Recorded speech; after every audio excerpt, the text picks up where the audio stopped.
Why Japan has hot corn soup in vending machines. Winter night in Tokyo. It's freezing. I feel like my fingers are gonna fall off. I need something warm.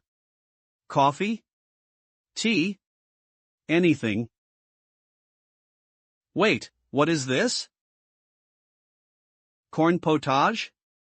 In a can? Hot corn soup from a vending machine? Is that even legal? Clunk. Whoa, it's actually hot.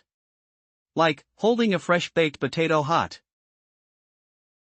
Japan is living in the year 3000. A hot meal on a street corner. Surprisingly good. Rich, creamy, and are those actual corn kernels? This is the best dollar I've ever spent. Alright, finishing up. Come on, get in my mouth. The last kernel. It won't come out. Why? It's right there. Sticking to the bottom. The eternal struggle of the corn potage. Confused in Japan? Don't worry, we've all been there. See you next time.